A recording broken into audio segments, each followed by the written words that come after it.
Bienvenue dans sa sainte présence. Que le Seigneur vous bénisse encore ce matin. Amen. Aimé, bienvenue dans sa sainte présence. Que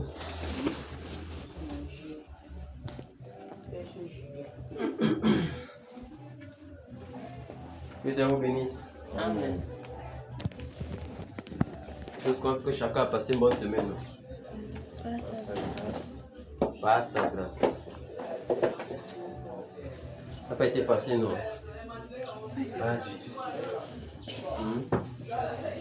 Donc le froid ces derniers temps, c'est la magie. Le travail et tout ça, pas évident.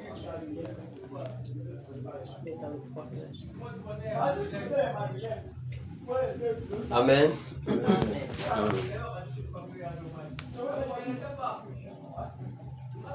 Pour toutes choses, nous rendons grâce à Dieu pour tout ce qu'il fait, pour son amour, sa grâce et sa bonté de chaque jour dans nos vies.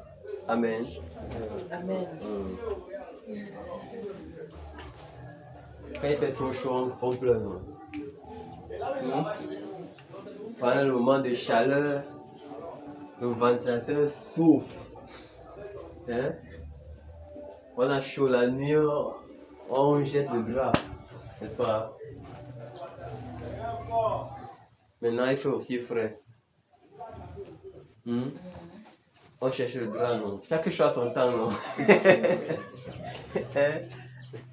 Chaque chose a son temps.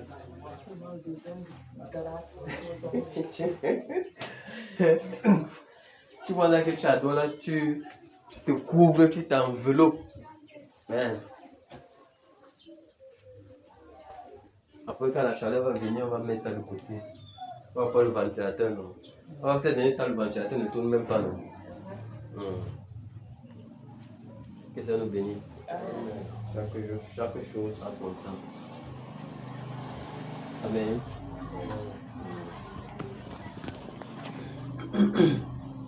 Rendons lui grâce à l'Ordre, disons-lui merci encore pour ce jour. Oui, il a permis que nous soyons devant sa sainte présence. Pour honorer encore ce jour, ce rendez-vous, nous avons pris au devant de lui. Amen. Amen. Prions alors, prions.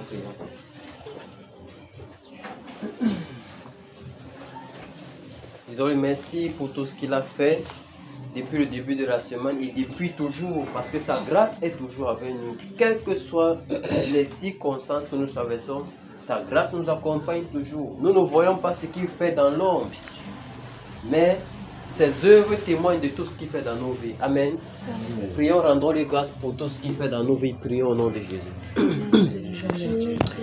Notre Père, nous te disons merci. Merci pour tout ce que tu fais. Pour ton amour, ta grâce, ta bonté, ta miséricorde, ô Seigneur mon Dieu. Père, cette semaine encore, ô Dieu de gloire, Seigneur, tu as veillé chez nous, Père. Tu nous as gardés, tu nous as préservés, ô Seigneur mon Dieu, mon roi. Père, tu nous as donné encore la santé, ô Dieu. Nous voici encore au devant de toi, Père, ce matin, les genoux fléchis. Père, comment ne pas te dire merci?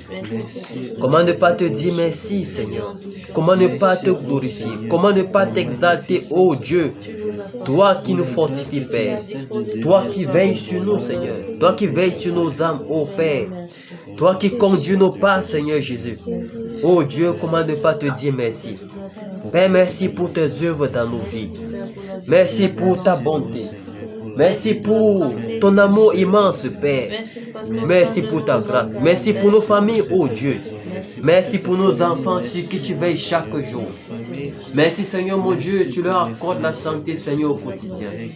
Oh, merci pour ta bonne main, Seigneur. Seigneur, merci. Merci pour tout ce que tu fais, Seigneur. Les choses visibles et les invisibles, Seigneur mon Dieu, mon roi. Nous te rendons grâce, Père. Nous te disons merci, Seigneur Jésus. Merci pour tout, oh Dieu de gloire. Merci pour nos familles, Seigneur mon Dieu. Merci pour la nation, Père. Merci, Seigneur mon Dieu, mon roi. Pour ton amour immense, Père. Pour ta bonté, Seigneur mon Dieu, mon roi. Merci, Seigneur. Merci, Père. Au nom puissant de Jésus-Christ. Amen. Nous commandons ce moment que lui-même vient encore nous conduire et que lui-même dispose nos cœurs et nos pensées afin que nous recevions ce qu'il a prévu pour nous. Prions au nom de Jésus. Seigneur Jésus, Dieu Seigneur, ô Père, nous voulons te soumettre encore ce moment. Nous te soumettons cet instant, Père. Nous prions, ô Dieu de gloire, Seigneur mon Dieu, que tu prennes total contrôle, Seigneur mon Dieu de ce moment. Viens nous conduire encore, Seigneur mon Dieu, mon Père. Père, ouvre nos cœurs, ouvre nos pensées, dispose-nous, Seigneur, afin que nous recevions, Père, ce que tu as prévu pour nous. Ô Seigneur mon Dieu, Père, nous te soumettons cet instant, Seigneur. Père, nous te soumettons cet instant, ô Dieu de gloire. Viens nous conduire, Seigneur. Père, prends total contrôle de ce lieu.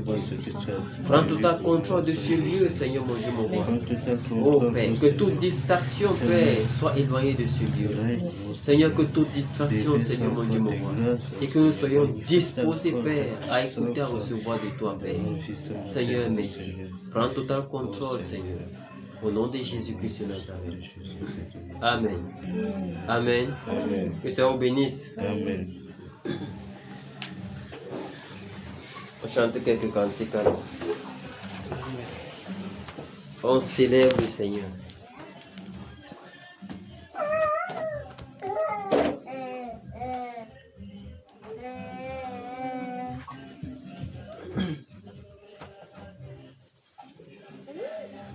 Cantique.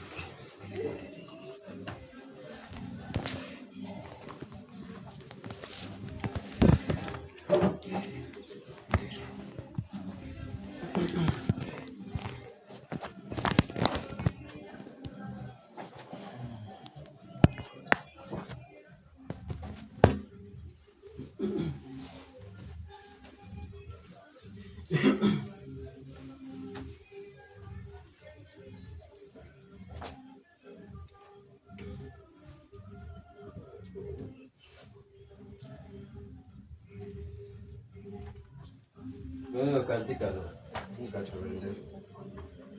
182. Cantique 182.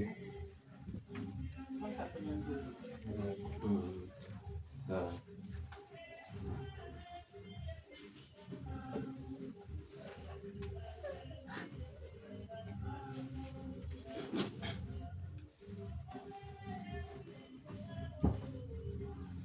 J'entends.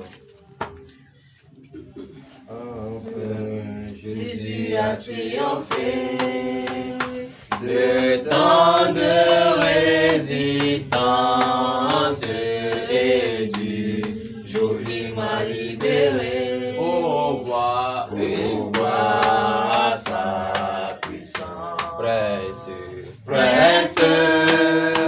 de la victoire, Jésus ressuscité. À toi seul est la gloire et pour l'éternité. Oh pas, quel douloureux chemin de retard et de lutte, celui qui repousse sa main s'égare et que presse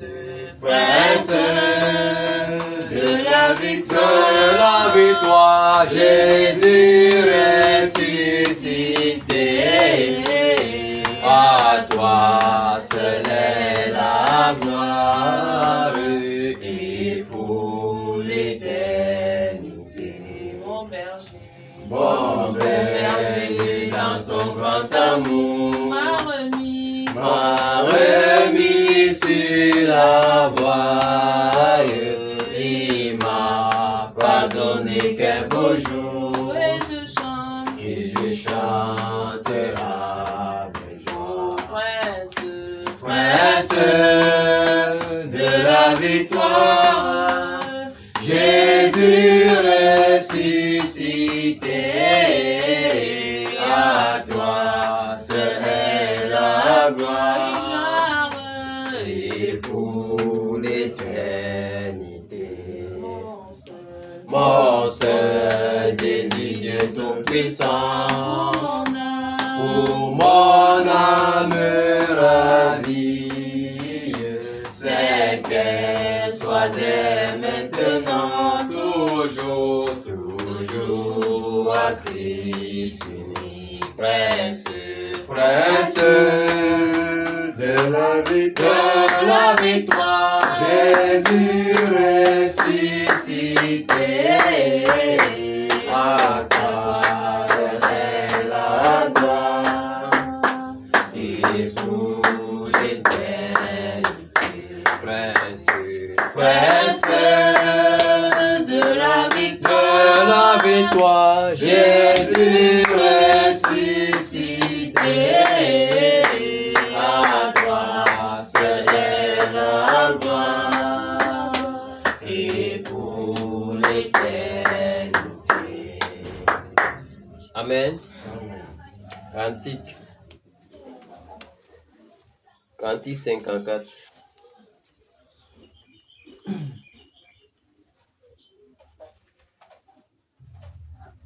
Cantique 54.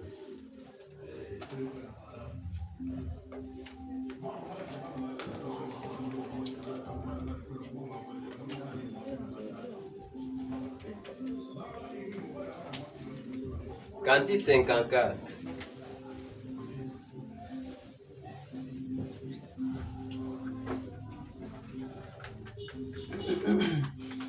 Entendu, Jésus t'appelle, viens au pécheur, il t'attend.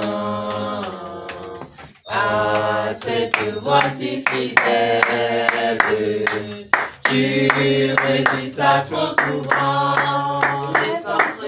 Laisse entrer le roi de gloire. Ouvre ton cœur à Jésus. Laisse entrer le roi de gloire. Ah, que toi ne tarde plus. Où le péché vous demande, tu verses en ton cœur. Ouais, pour le sauveur du monde, rien pour l'homme de douleur. Laisse entrer le roi de gloire. Ouvre ton cœur à Jésus.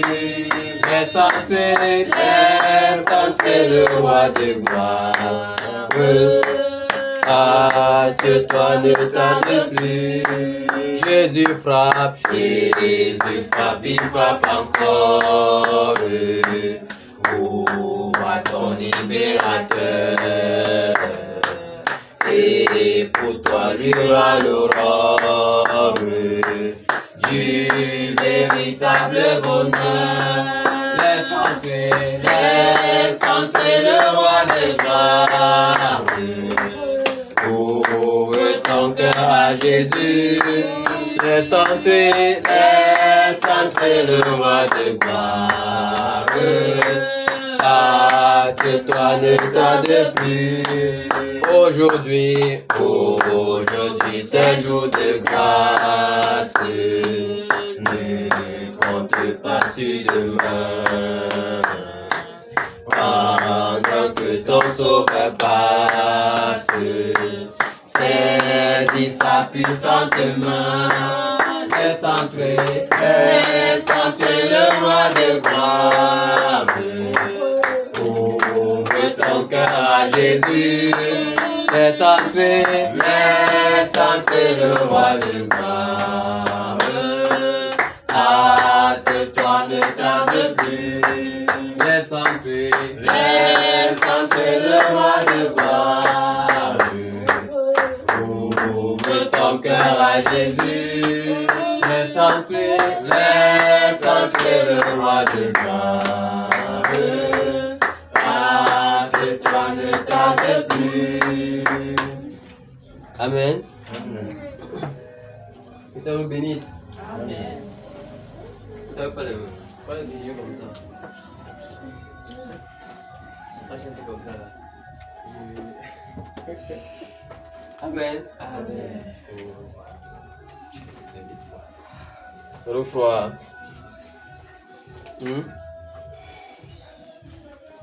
On a froid. Comment elle est figée comme ça? Hein, Flora? Hein? Tu as chaud? Tu as chaud? Que c'est le bénisse. Notre bouillant, non? Notre bouillant. C'est oui de chanter pour le Seigneur, non? Donc c'est le moment de réjouissance. La Bible nous dit de chanter des louanges au Seigneur. Amen. C'est le moment de réjouissance. On ne dit pas seulement Amen. Cantique 101. Cantique 101.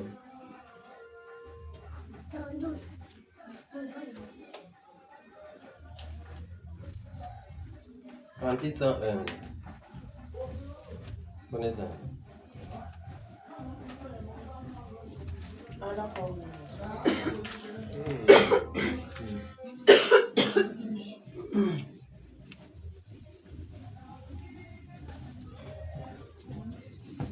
Cantique 101. On y va, non? À la croix, au mauvais morceau, je suis venu briser de douleur. À son sang purifie l'amour, à son nom la gloire, à son nom la gloire, à son nom la gloire. Alléluia, à son nom la gloire. À son sang purifie l'amour, à son nom la gloire. Quelle merveille, il veut me sauver. Par de sa voix je me fus chargé. À moi Jésus vint pour demeurer. À son nom la gloire, à son nom la gloire, à son nom la gloire, à son nom la gloire. À moi Jésus vint pour demeurer. À son nom la gloire. Ô fontaine effaçant le péché, donnant la vie au cœur desséché. Là Jésus me retient attaché. À son nom la gloire, à son nom la gloire, à son nom la gloire, à son nom la gloire. Là Jésus me retient attaché. À son nom la gloire. Pauvre âme, viens au Jésus sauveur. À la source ouverte à tout pécheur. Viens t'y plonger, trouver le bonheur. À son nom la gloire, à son nom la gloire, à son nom la gloire. Alléluia, à son nom la gloire. Viens t'y plonger, trouver le bonheur. À son nom la gloire, à son nom la gloire, à son nom la gloire,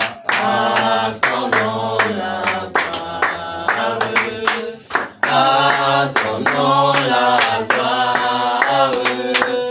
Viens s'y plonger, trouver le bonheur. À son nom la gloire. Amen. À son nom toute la gloire. Amen. Et à la mention du nom de Jésus, tout genou fléchit. Cantique 311.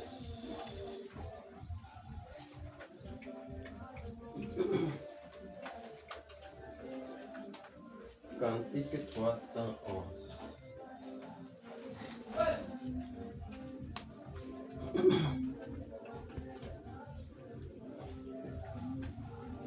Tournez à l'heure. Oh, que ta main paternelle me bénisse à mon coucher. Et que ce soit sous ton aile, que je dorme, mon berger, que je dorme, mon berger.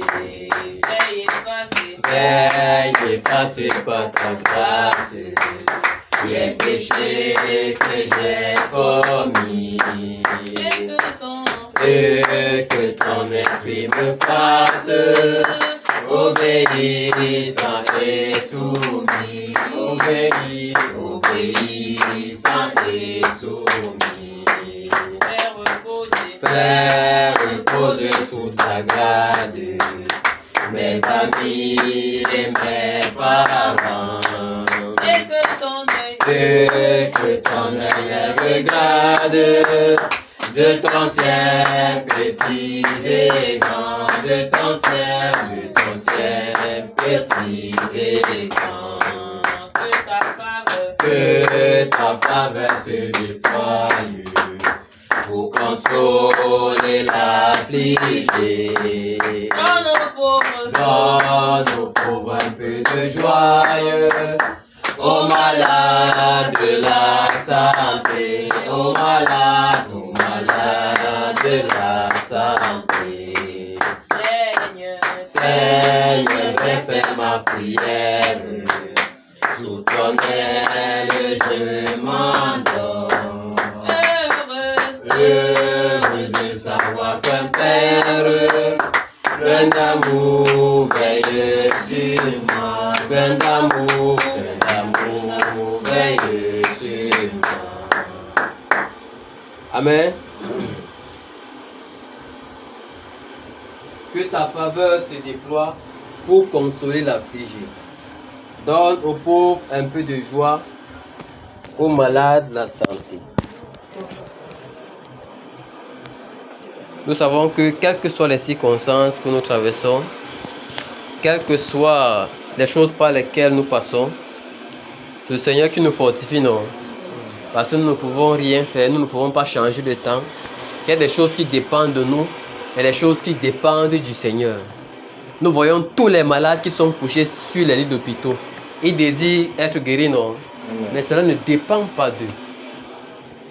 Cela dépend du Seigneur. Amen. Quand quelqu'un se blesse, il aimerait que la blessure se ferme, n'est-ce pas? Mais il n'a pas la capacité de fermer. Il n'a pas la capacité de fermer sa blessure. Quand quelqu'un est en train de marcher, il fait un faux pas. Il y a l'entorse qui est là. On met le baume, on bande. Il se met à marcher, à boiter, n'est-ce pas? Il aimerait que ce mal finisse. Tout ce qu'il peut faire, c'est de mettre le baume, non? Et il commence à boiter. Il attend jusqu'à ce que le mal finisse, non? Voilà. Comme nous sommes trop forts, on dit que non, on a le contrôle sur tout. On a le contrôle, on peut faire ci, on peut faire ça. Mais le Seigneur dit, ce qu'on peut faire demain, disons plutôt, si le Seigneur le veut. Si le Seigneur le veut. C'est le Seigneur qui contrôle toutes choses. Du moment où on finit par comprendre que sur cette terre, tout est entre les mains du Seigneur, nous aurons moins de problèmes. Amen. Parce que l'homme est toujours en train de vouloir faire les choses selon sa capacité, selon ses forces, selon ses performances. Mais à un certain moment donné, il est confronté à la réalité du Seigneur sur le terrain. Il comprend que toutes choses ne dépendent pas toujours de l'homme. Il y a des choses qu'on va devoir attendre. C'est pendant qu'on est malade qu'on trouve que la plus grande richesse, c'est la santé. N'est-ce pas? Mais quand on est en santé, qu'on trouve la plus grande richesse, c'est ce qu'on a, non? Voilà. Aller travailler, aller faire des affaires, du business et tout, pour gagner plus, n'est-ce pas? Mais c'est quand quelqu'un est sur le lit d'hôpital, un pied accroché, il ne parvient pas à bouger la main. Tout ce qu'il recherche, c'est quoi? C'est la santé, non? Est-ce qu'il pense encore au travail? Il ne pense pas au travail. Seigneur, donne-moi. À cet instant-là, il pense qu'à la santé. N'est-ce pas? Parce que c'est la chose la plus importante pour le moment qu'il recherche. Bien, mais c'est difficile de souffrir dans sa chair. C'est difficile de souffrir dans sa chair. N'est-ce pas? Le Seigneur lui-même a goûté ça à la croix, non? C'est difficile de souffrir dans la chair. Voilà pourquoi les hommes, pendant qu'il est en santé, il ne dit pas merci au Seigneur pour cet instant de santé. Il trouve que tout va bien, ne pensant pas que l'homme est très fragile. Même il y a certains animaux qui sont même plus résistants que l'homme. Amen. Certains animaux qui sont plus résistants. L'homme, il fait un peu là derrière, il est fini. Un peu derrière le cou là, on dit on a arrêté son cou, il est mort. Très fragile. Mais celui qui se sent fort, non? Quand l'on veut réagir, tu as l'impression que c'est le bulldozer. Amen. Ah, que le Seigneur nous aide, non? Que le Seigneur nous aide. Que le Seigneur nous aide. Amen. Asseyons-nous alors un peu.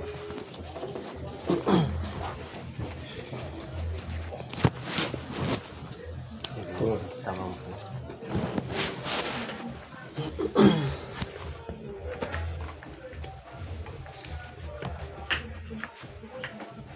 Est-ce que quelqu'un a une préoccupation, une question, un songe, témoignage?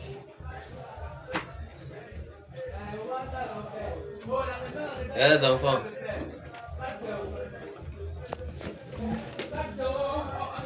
Une préoccupation?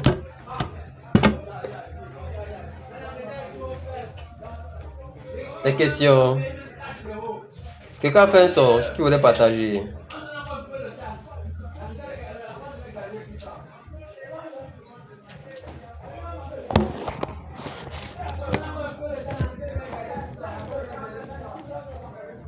Amen.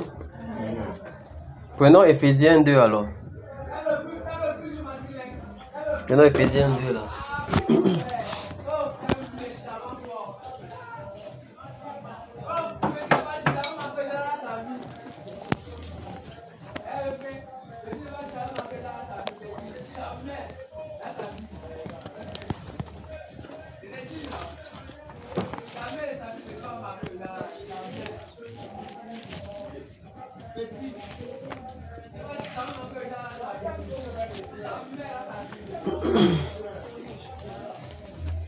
Ephésiens 2.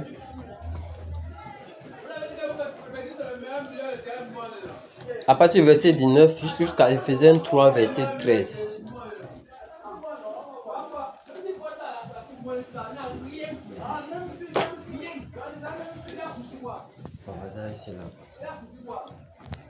Ephésiens 2, à partir du verset 19 jusqu'à Ephésiens 3, verset 13. On y est déjà. Ainsi donc, vous n'êtes plus des étrangers ni des gens du dehors, mais vous êtes citoyens des saints, gens de la maison de Dieu. Vous avez été édifiés sur le fondement des apôtres et des prophètes, Jésus-Christ lui-même étant la pierre angulaire.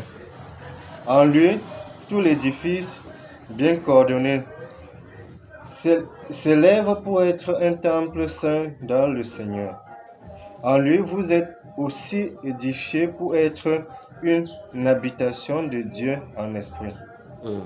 À cause de cela, moi, Paul, le prisonnier de Jésus-Christ pour vous païens, si du moins vous avez appris quelle est la dispensation de la grâce de Dieu qui m'a été donnée pour vous. C'est par révélation que j'ai eu connaissance du mystère sur lequel je viens d'écrire en peu de mots. En les lisant, vous pouvez vous représenter l'intelligence que j'ai du mystère de Christ. Il n'a pas été manifesté aux fils des hommes dans les autres générations comme il a été révélé maintenant par l'Esprit aux saints apôtres et prophètes de Christ. Ce mystère, c'est que les païens sont co-héritiers, formant un même corps et participant à la même promesse en Jésus-Christ par l'Évangile, dont j'ai été fait ministre selon le don de la grâce de Dieu qui m'a été accordée par l'efficacité de sa puissance. À moi, qui suis le moindre de tous les saints, cette grâce a été accordée d'annoncer aux païens les richesses incompréhensibles de Christ et de mettre en lumière quelle est la dispensation du mystère caché de tout temps en Dieu qui a créé toutes choses, afin que les dominations et les autorités dans les lieux célestes connaissent aujourd'hui par l'Église la sagesse infiniment variée de Dieu, selon le dessein éternel qu'il a mis à l'exécution par Jésus-Christ notre Seigneur, en qui nous avons la foi en lui, la liberté de nous approcher de Dieu avec confiance. Aussi, je vous demande de ne pas perdre courage à cause de mes tribulations pour vous. Elles sont votre gloire. Amen. Donc l'apôtre Paul ici nous parle de l'église. Amen. Et cette église qui est manifestée aujourd'hui, il dit au verset 5, il n'a pas été manifesté au Fils de l'homme, Jésus-Christ maintenant révélé par l'église. Il n'a pas été manifesté aux hommes dans les autres générations, comme il a été maintenant par l'Esprit aux saints apôtres et prophètes de Jésus-Christ. Le plan de l'Église pour Dieu était un peu mystère pour ceux qui ont vécu avant. Amen. Pour ceux qui ont vécu dans l'Ancien Testament.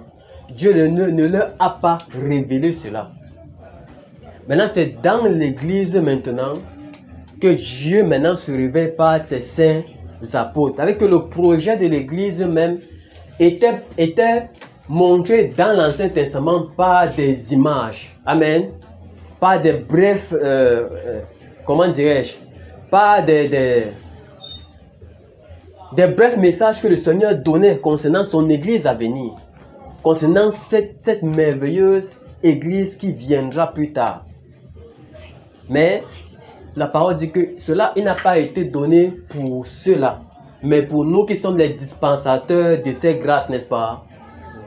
Pour nous qui sommes les dispensateurs de ces grâces, le Seigneur nous a donné aujourd'hui, par le Saint-Esprit, de manifester sa gloire et sa puissance. Amen.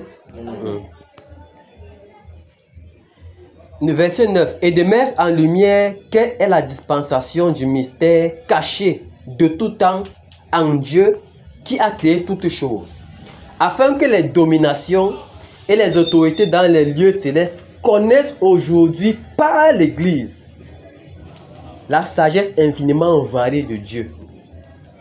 Ça veut dire que quand les prédicateurs du Seigneur sont en train d'annoncer la parole sur la terre, même les anges écoutent. Amen. Même les anges sont là pour écouter. Parce que même à eux, ces choses-ci sont cachées. Maintenant, ce n'est pas l'Église qui ont connaissance de ces choses-ci. Amen. On est ensemble.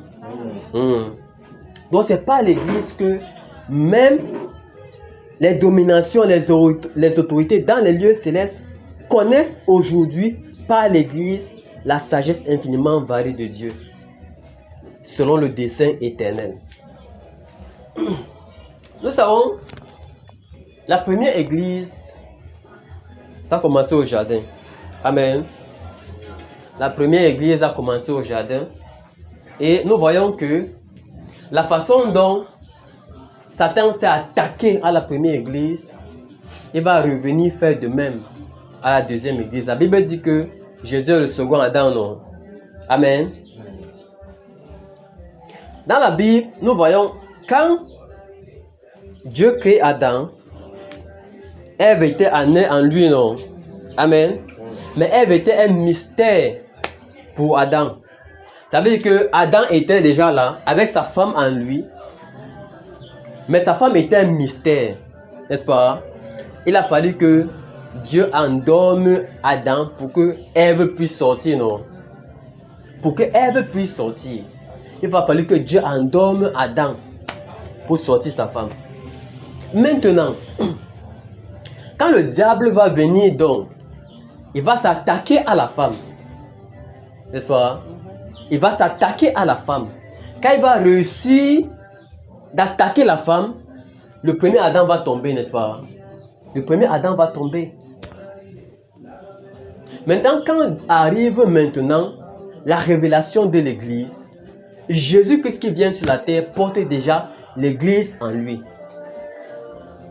Maintenant, c'est quand il part à la croix, il dit qu'il il les a amenés tous à la croix, n'est-ce pas? Quand Jésus partait à la croix, il nous a amenés tous avec lui, n'est-ce pas? Amen. Nous sommes nés en Christ par son sacrifice qu'il a eu à la croix. C'est quand Christ meurt maintenant que l'Église est révélée, non? Que l'Église est née. L'Église est née après la mort du Seigneur. C'est après la mort du Seigneur qu'il a dit, allez et attendez. Le Saint-Esprit va venir, n'est-ce pas? D'aller attendre pour que le Saint-Esprit vienne. Maintenant, quand le Saint-Esprit vient maintenant sur les apôtres, c'est là où la prédication commence. À la Pentecôte, non. À la naissance de l'Église. Parce que pendant que Jésus marchait avec ses apôtres, il avait les disciples. Mais l'Église n'était pas encore née. Parce que le testataire n'était pas encore... n'avait pas encore quitté la scène. N'est-ce pas? Le testataire n'avait pas encore quitté la scène. Quand Jésus meurt maintenant à la croix, c'est là où l'Église est née. L'Église naît maintenant à la Pentecôte. Et le Pierre à qui il avait dit, tu es Pierre et sur cette pierre je bâtirai mon église. Nous avons vu la première prédication de Pierre à la sortie de la Pentecôte. Hommes frères, que ferons-nous? Que chacun de vous soit baptisé pour le pardon des péchés et vous recevrez le don du Saint-Esprit. Amen. Donc voilà comment Satan maintenant, quand il se tourne vers le premier Adam, il échoue, non? Amen. Par la tentation, il transporta Jésus sur la montagne. Il dit, voici, fais ceci. Si se prosterne et m'adore, je te donnerai toutes ces choses. Est-ce qu'il a réussi? Il n'a pas réussi, non? Il dit, transforme ces pierres. Si tu es fils de Dieu, transforme ces pierres en pain. Il a dit, l'homme ne vivra pas seulement de pain, mais de toute parole qui sort de la bouche de l'Éternel. C'est ça, non? Voilà les pièges qu'il tentait. Il dit, saute d'ici, du haut de ce toit, car il ordonnera à tes anges de te porter sur leurs mains, afin que tes pieds ne heurtent contre une pierre. C'est écrit, non? Mais Jésus a dit, on ne tentera pas le Seigneur. Donc il vient avec la parole. Jésus transmet la parole, n'est-ce pas? C'était le combat, c'était parole sur parole. Donc quand le diable veut attaquer, il vient avec la parole, non? Ça veut dire que ce qu'il disait, c'était écrit. Mais c'était à dessein. N'est-ce pas? Ce qu'il disait, c'était à dessein. Alors que c'est écrit. Donc nous voyons que, et Satan, s'il partait sur Adam, Adam devait lui redire les mêmes choses que Dieu lui a données, n'est-ce pas? Amen. Amen. S'il arrivait au jardin, il partait directement chez Adam. Adam devait lui dire les mêmes choses que Dieu lui a dites. Mais il savait que la femme a juste écouté. Il a attaqué par ruse. Deuxièmement, comme il a échoué avec Jésus-Christ, il va se tourner maintenant vers l'église, non? Il va se tourner maintenant vers l'église. Et nous voyons donc comment l'église est entrée dans toute forme de compromission. Il va se tourner vers l'église pour attaquer l'église, pour corrompre. Nous voyons tous les débordements, tous les scandales qu'on rencontre aujourd'hui au nom du Seigneur, non? Tous les scandales qu'on rencontre au nom du Seigneur. Mais cette église merveilleuse, cette église glorieuse et véritable, il ne peut pas la renverser, n'est-ce pas? Il ne peut pas toucher l'église véritable. Il va amener la confusion. Il va susciter ses serviteurs, les ouvriers d'iniquité, les loups ravisseurs qui vont se confondre à l'église. Et maintenant, la Bible dit que mon nom est blasphémé parmi les nations à cause de vous. Vous qui dites Seigneur, Seigneur. Amen. Vous qui dites Seigneur, Seigneur, mon nom est blasphémé. Donc les personnes se réclament de Jésus ne sachant pas que en réalité ils sont dans l'erreur. En réalité ils sont dans la compromission. Mais ils se réclament de l'église du Seigneur. Et le Seigneur a dit, ce n'est pas tous ceux qui m'appellent Seigneur, Seigneur qui entreront, n'est-ce pas? Ce n'est pas tous. Mais nous voyons tout le monde dit Seigneur, Seigneur. Le diable ne vient pas pour dire que c'est moi le diable, non. Il vient subtilement. Il se camoufle en soutane, se faisant passer pour les serviteurs de Dieu. Alors que ce sont les ministres du diable qui sont là. Et pour ceux qui sont dépourvus de la sagesse et du discernement du Seigneur, ils vont plutôt confondre maintenant l'église à ces entités que le diable a suscitées pour pervertir encore le nom du Seigneur. Amen. L'église. Et cette entité, cette entité qui est actuellement sur la terre, très importante aux yeux du Seigneur, avec laquelle il est en train de préparer une œuvre glorieuse, qui est le réveil, n'est-ce pas? Parce que c'est l'église qui est le moteur du réveil, non? C'est pas ça? C'est l'église qui est le moteur du réveil. C'est pourquoi ces derniers temps, il nous a appelés de nous lever. Il faut que l'église puisse manifester les grâces que le Seigneur lui a données. Parce que le Seigneur a donné les grâces, a donné les dons. Mais la Bible dit qu'on peut attrister cela, non? Amen.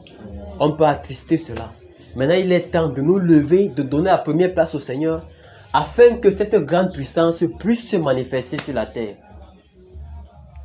Et que désormais, il puisse avoir une différence entre ceux qui servent véritablement le Seigneur et ceux qui servent l'ennemi dans l'iniquité. Ceux qui se confondent au Seigneur. La parole du Seigneur, ce n'est pas seulement...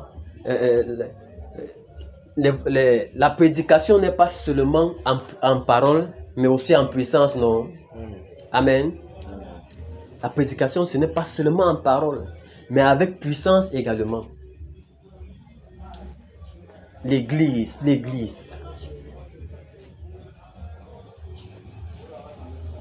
Et pendant que le réveil se prépare, l'ennemi est aussi en train de se préparer pour contrecarrer, non? Amen. Pour contrecarrer ce réveil-là. Parce que quand nous voyons, hier encore, nous étions en train de voir que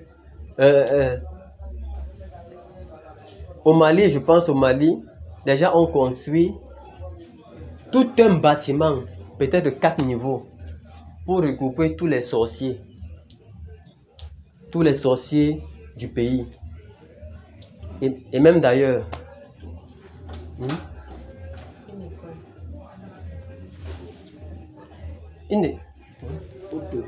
au Togo, c'est tout. C'est au Mali, oui. C'est au Mali. Ils venaient d'inaugurer ça. Au Mali. Ils ont construit, on a vu ce reportage, j'ai vu ce reportage là hier. Ils ont construit tout un bâtiment où ils doivent accueillir tous les sorciers du pays et même d'ailleurs, disant que ces choses-ci, ils ne devaient pas seulement abandonner cette tradition-ci, mais les enseigner également au monde, à des jeunes. Donc transmettre de la sorcellerie. Donc maintenant la sorcellerie quitte au niveau spirituel maintenant où il faut enseigner ça aux gens. C'est enseigne que même les jeunes, n'importe qui peut venir là-bas étudier les rites de la sorcellerie. Pourquoi est-ce que cette chose ici se lève maintenant? Une école inaugurée. École de sorcellerie.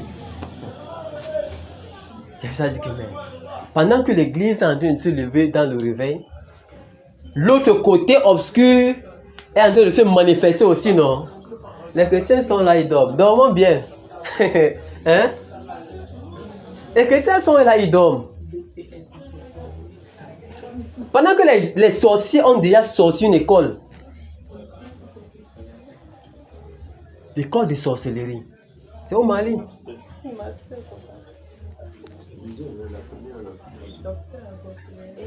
Je vous assure, bien aimés. Nous voyons que pendant le moment où on est en train de crier au réveil, Satan aussi est en train de se préparer, non? Il est en train de former ses ouvriers, non? Pour se lever aussi dans le monde spirituel. Maintenant, il faudrait maintenant que les chrétiens puissent braver, quitter le niveau charnel au niveau spirituel. Amen. Que les chrétiens ne marchent plus ce qu'on appelle selon la chair, mais selon l'esprit. À la dimension de l'esprit. Nous voyons la dimension à laquelle l'apôtre Paul est arrivé, non? Et qu'il a vu des choses même qu'il ne peut même pas dire ça. N'est-ce pas? Les expériences qu'il a vécues avec le Seigneur. Les expériences qu'il a vécues avec le Seigneur. La vie véritable d'un disciple, c'est la vie des expériences spirituelles. Un chrétien qui n'a pas des expériences spirituelles avec le Seigneur est encore au niveau de la chair. Amen. Il n'a pas encore transpercé, ouvrir cette chair pour pouvoir ressortir spirituellement. Et nous voyons que beaucoup aujourd'hui, nous avons du mal à avoir ces expériences avec le Seigneur. La vie des expériences spirituelles. Quand on commence maintenant à voir des choses, à expérimenter des choses, vraiment c'est merveilleux. Amen. C'est merveilleux d'expérimenter des choses avec le Seigneur. De s'asseoir comme ça, avoir des visions. De rester comme ça, avoir des sons, que le Seigneur te parle. De rester comme ça, se retrouver au trône du Seigneur. Waouh! Ce sont des merveilles. Amen. Mais comment expérimenter donc ça? Si nous sommes dans les distractions. Si nous sommes dans des... Si nous ne nous consacrons pas véritablement. Si nous ne sommes pas dans la discipline.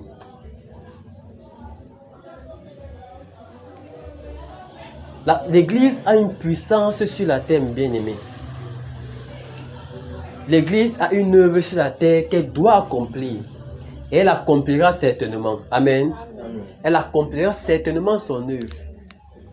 Avant que le Seigneur n'enlève l'Église de la terre, il va certainement accomplir l'œuvre. Parce que après, quand celui-là va s'établir là-bas, ce sera la catastrophe, non? Quand l'Antéchrist va s'établir, non? Il va véritablement faire son œuvre sur la terre. Donc voilà pourquoi nous, Église, levons-nous, Église. Levons-nous, Église. L'Église, nous qui sommes dans la tiédeur, nous qui avons refroidi, dans la prière, dans la méditation, dans la lecture, les disciples qui sont nonchalants, indécis, il est vraiment temps que chacun de nous se lève pour se tenir à la brèche. Amen. Il est temps que chacun de nous se lève pour se tenir à la brèche. Le Seigneur a une très grande œuvre à faire avec l'Église sur la terre. Une très grande œuvre. Il faut que l'Église se prépare, n'est-ce pas? Il faut que l'Église se prépare pour rencontrer le Seigneur. Voilà pourquoi il a annoncé les noces qui arrivent. Amen. Et nous voyons donc que, comme Jésus vient chercher son Église et que l'Église doit se préparer, il y a maintenant un autre qui se lève maintenant pour s'aimer de la confusion, pour apporter l'ivraie. Il habille ses serviteurs en soutane pour pouvoir commettre tout genre des actions dans l'église et que l'église soit maintenant profanée et que ceux qui sont à l'extérieur ne puissent plus écouter l'évangile. L'église est blasphémée. Maintenant, quand on va parler de la parole de Dieu à quelqu'un, ce sera un peu compliqué, non? Amen. Amen. C'est un peu difficile. Voilà, c'est ça donc le but de l'ennemi. Le but de l'ennemi, c'est de susciter ces personnes. C'est de susciter, de créer encore des scandales. Ça y est, encore tout récemment, il a été dit que les dénominations des églises seront fermées, non? Amen. Voilà comment ça se lève un peu. C'est comme ça que ça commence. C'est comme ça qu'on commence à attaquer l'église. Parce que eux, en cherchant du vrai, ils vont s'attaquer au blé, non? Voilà. Parce qu'ils n'ont pas le discernement, n'est-ce pas? Hein? Ils cherchent le blé. Amen. C'est Satan qui fait ça. Satan amène l'ivraie. Il secoue l'ivraie, il secoue. Faites des scandales. Faites plus de scandales. Le but c'est quoi? Ce n'est pas eux, parce qu'ils appartiennent, non? L'ivraie lui appartient déjà, mais le but c'est quoi? C'est d'attaquer le blé. N'est-ce pas? C'est d'attaquer le blé. Ce sont maintenant qui vont se lever contre l'église. Après on va commencer à chercher les églises clandestines, non? Il y a les gens qui se réunissent ici. Voilà le but. Parce que tous ceux qui sont, même ceux qui sont en train de fermer, sont dans leur registre, n'est-ce pas? Et c'est même la plupart de ceux qui sont dans leur registre là maintenant, qui ont l'agrément, qui font tous ces scandales. Vous apprenez que dans une église, on trouve les choses de marabout. On trouve les chambres derrière où les gens font partir faire des bêtises. On ne supplie encore que, pas plus tard qu'avant-hier, pendant la patrouille, on cherche partout dans les églises, hein, on trouve les gens enchaînés. Mais les gens font quoi enchaîner dans l'église? Parents et enfants, dans l'église, enchaînés avec les cadenas comme ça. Bien-aimé, comment ça ne va pas donner le pouvoir à ces personnes-ci de fermer davantage, mes bien-aimés? Comment? L'église, c'est une pépite aux yeux du Seigneur et Satan va se lever coûte que coûte pour attaquer l'église. Mais il ne cherche pas ceux qui sont corrompus. Hein. Ceux qui sont corrompus sont plutôt un instrument, non? Amen. On les appelle la taupe, n'est-ce pas? Les infiltrés. Voilà. Ce sont les infiltrés. Ce sont ces infiltrés. Parce que quand on est en train de chercher quelqu'un dans un groupe, on envoie des personnes qui vont un peu se confondre à ces personnes-là, non? Maintenant, les enquêteurs, quand ils viennent, ils ne viennent pas chercher celui-là qui est infiltré. L'infiltré lui aide seulement à attraper celui qui cherche. Maintenant, on va dire, il faut qu'on recense. On doit avoir un cahier, on doit avoir le contrôle. On doit avoir un suivi, voilà.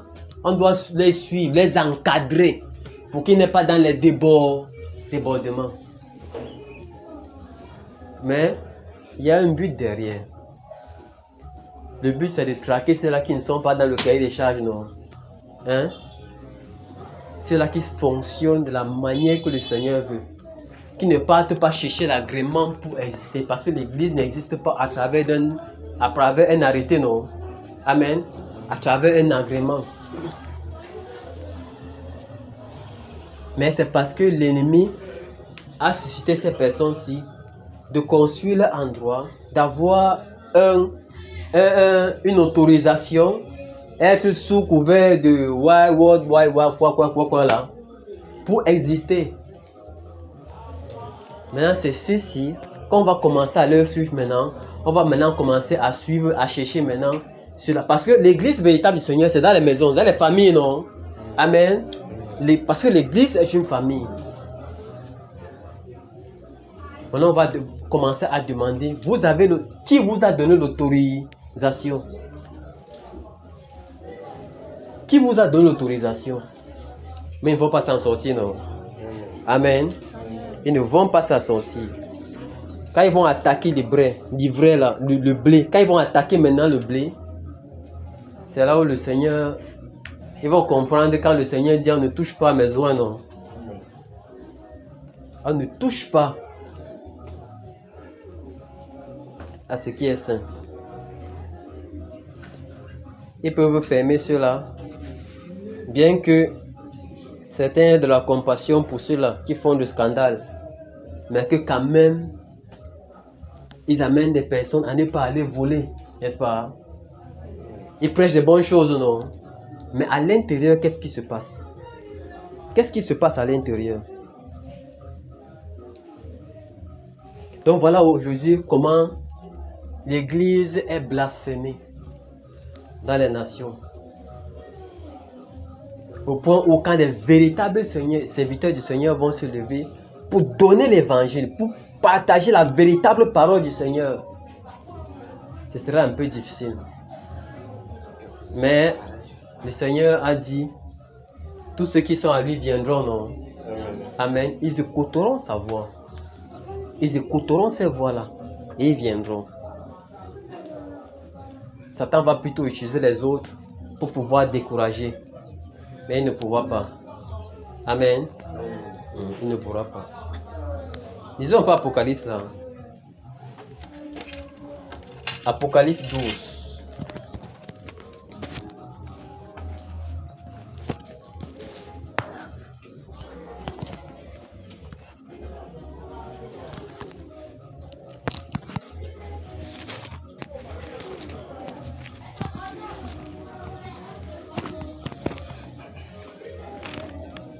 Apocalypse 12.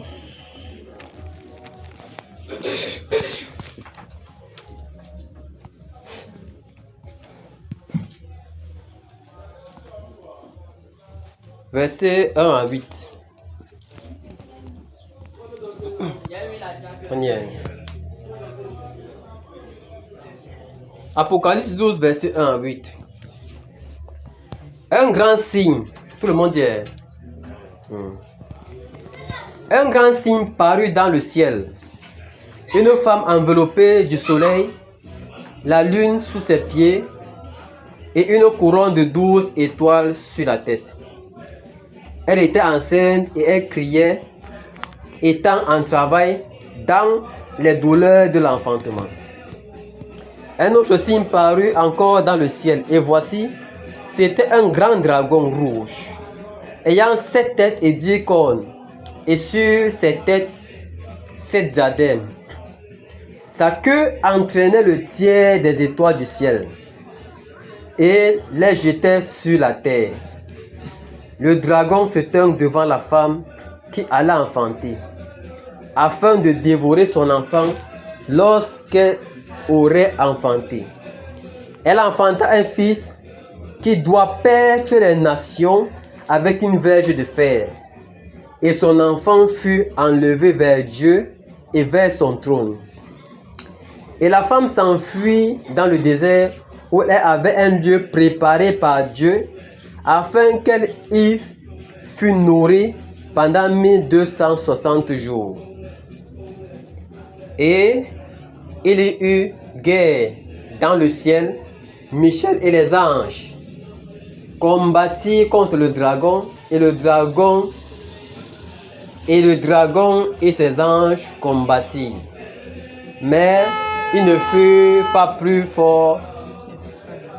Mais ils ne furent pas les plus forts, et leur place ne fut pas trouvée dans le ciel. Amen.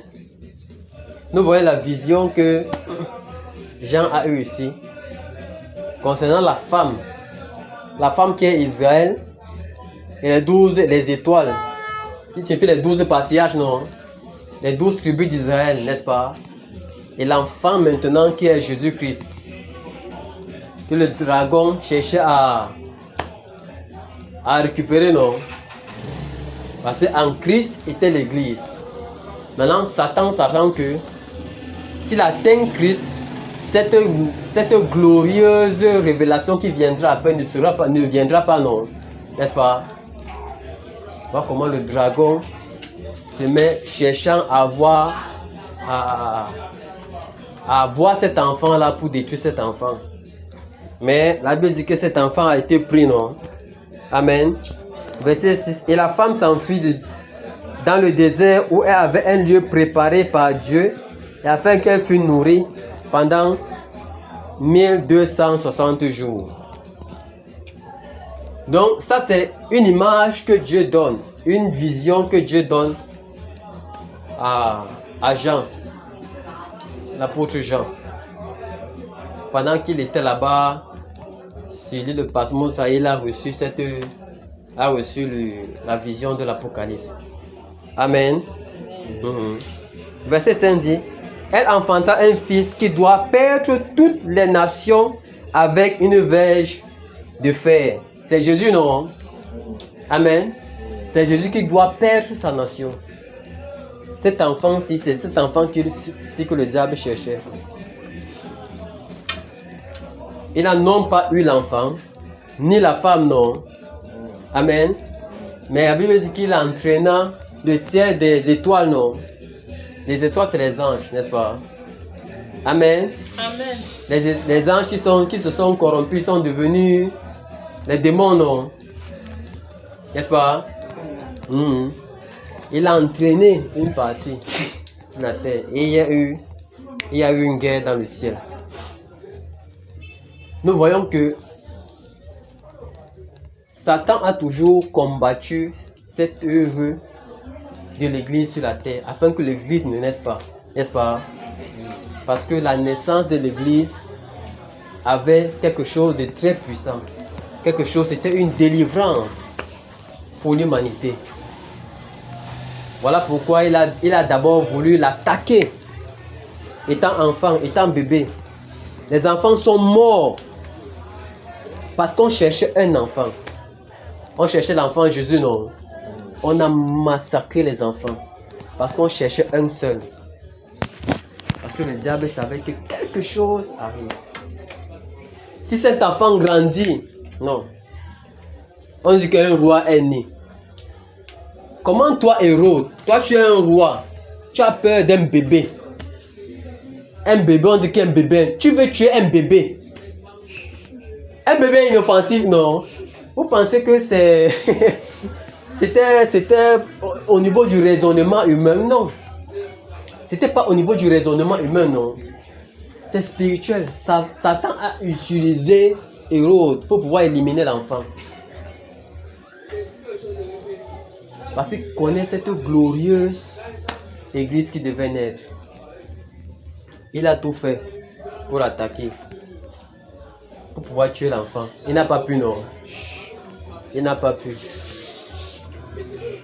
Parce que ce moment n'était pas arrivé, n'est-ce pas? Amen. Parce que le moment n'était pas arrivé. Jusqu'à ce que le temps soit accompli. Et le Seigneur va dire à la croix, tout est accompli, non? La mission pour laquelle il est venu, il a accompli. Il a enfanté cette église-là. Il a enfanté cette église. Donc nous aujourd'hui, nous qui faisons partie de cette église glorieuse, la Bible dit que nous sommes co-héritiers avec Christ, non? Amen. Nous sommes co-héritiers avec Christ. Donc quand nous voyons dans la Bible les promesses qui sont données pour Christ, elles sont également pour nous, non? Amen. Parce que nous sommes co-héritiers avec Christ. Mais c'est nous qui négligeons cette place glorieuse, cette puissance. C'est nous qui négligeons que nous sommes puissants. Amen. Nous sommes puissants, mais nous ne sommes pas conscients de cela. Il faudrait que nous soyons conscients de cela. Nous devons être conscients que nous sommes puissants dans le Seigneur. Que le Saint-Esprit est avec nous. Et que les œuvres que nous faisons, ce n'est pas par nos propres forces, mais c'est par le Saint-Esprit qui nous a donné.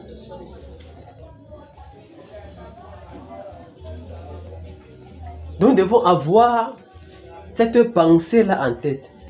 Que nous ne sommes pas des simples hommes. Nous ne sommes pas simples, n'est-ce pas? Amen. Moi, je ne suis pas simple. Hein? Nous ne sommes pas simples, non? Nous ne sommes pas simples. Nous avons une puissance.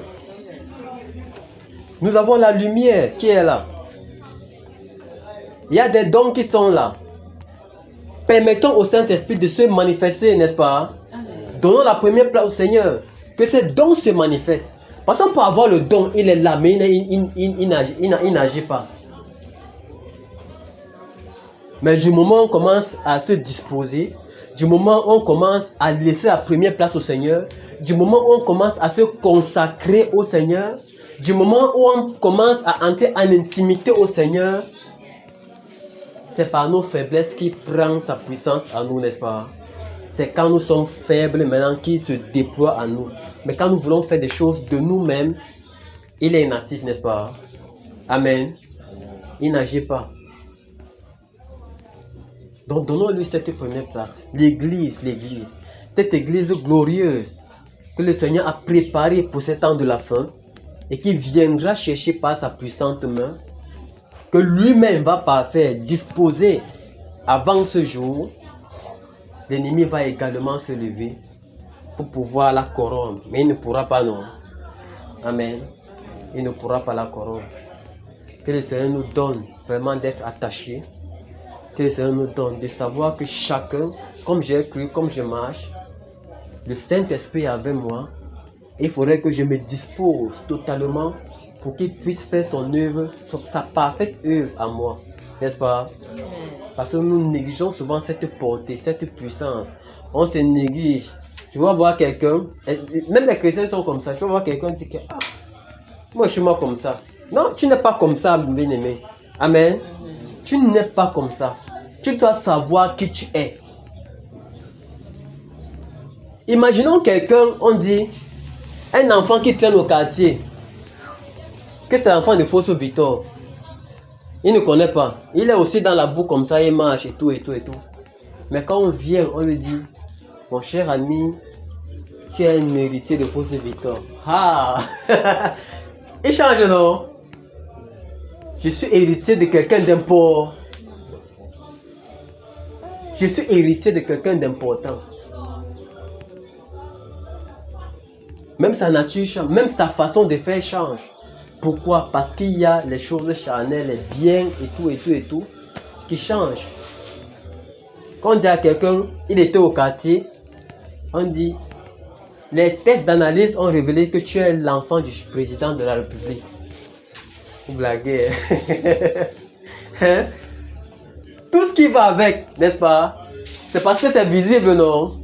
Mais si tu pouvais voir une cohorte des anges qui est avec toi, qui t'accompagne, il faut maintenant que nous passions de l'étape au niveau de la chair, au niveau spirituel, n'est-ce pas? Que nous ne demeurons pas des bébés spirituels. Amen. Que nous ne demeurons pas des bébés spirituels. Qui sont toujours au lait. Mais nous devons passer à une autre étape, aux hommes faits.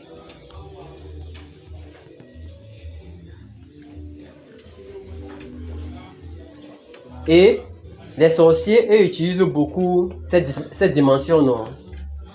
Les sorciers travaillent beaucoup avec les dimensions spirituelles. Les sorciers ne sont pas trop charnels, n'est-ce pas? Ils sont plus dans le spirituel. Quand ils se voient, ils se reconnaissent, non? Amen. Mais les enfants de Dieu, quand ils se voient, ils sont toujours dans la chair. Ils sont toujours dans la chair, ils ne se reconnaissent pas. Mais ils doivent se reconnaître, n'est-ce pas? Ils doivent se reconnaître.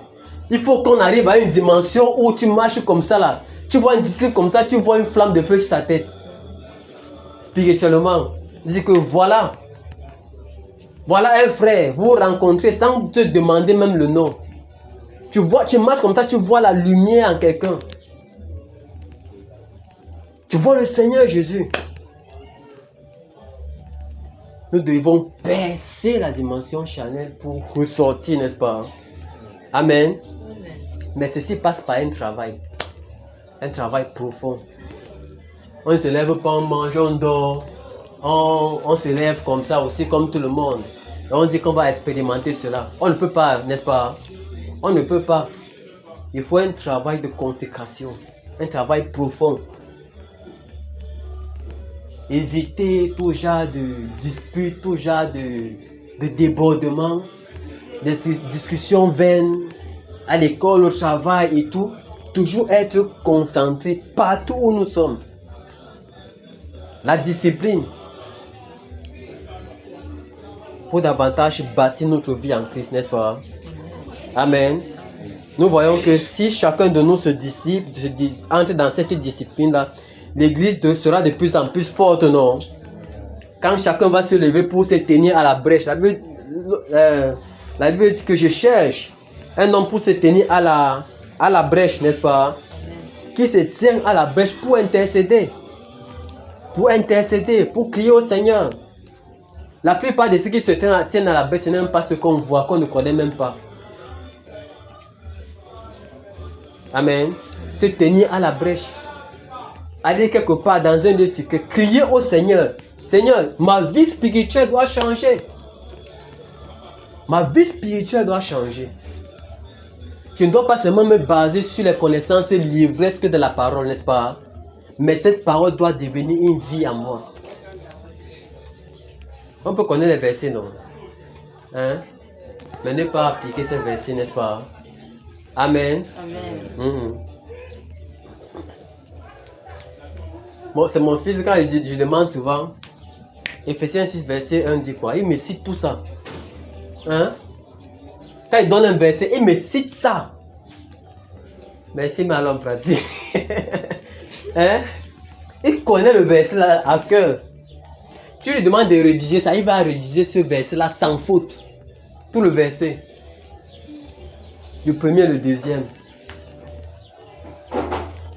Mais est-ce que c'est pratiqué? Non. Il faudrait que la parole quitte de la Bible pour devenir une vie, n'est-ce pas? La parole même, c'est la vie qu'on mène. Ce n'est pas ce qu'on connaît. On peut connaître et ne pas vivre ça. Amen. Mais le plus important, c'est de vivre ce que la parole nous enseigne. Et quand on commence maintenant à vivre ce que la parole nous enseigne, on commence maintenant de passer de la chair à l'esprit, n'est-ce pas? Parce que la chair nous empêche de vivre la parole du Seigneur. Mais quand on commence maintenant à briser la chair pour pouvoir vivre selon l'esprit, voilà comment on peut commencer à expérimenter les choses spirituelles avec le Seigneur. Amen.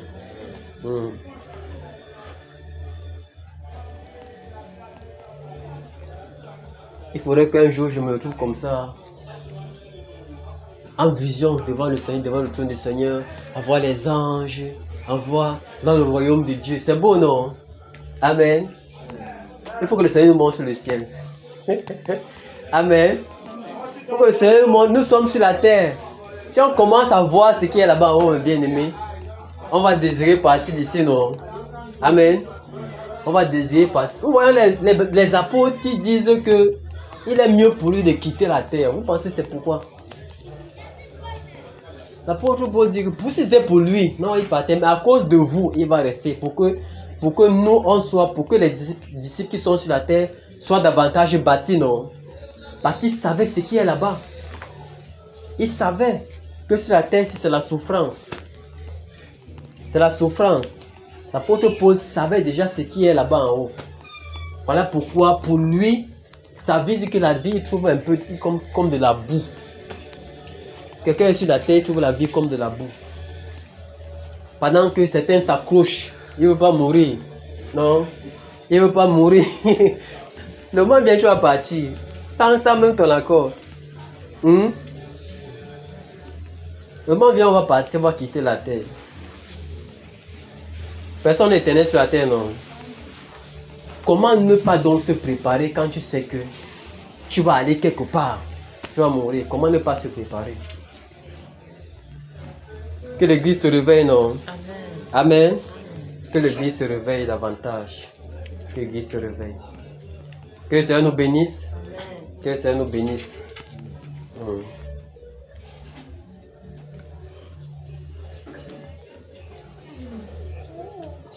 Quelqu'un a des questions? Une question? Tout à l'heure, tu as dit, si Lucifer, le serpent, s'adressait directement à Adam, Adam ne serait pas tombé. Comment tu expliques ça? Moi, je vois plutôt comme ça. Ah bon? Comment?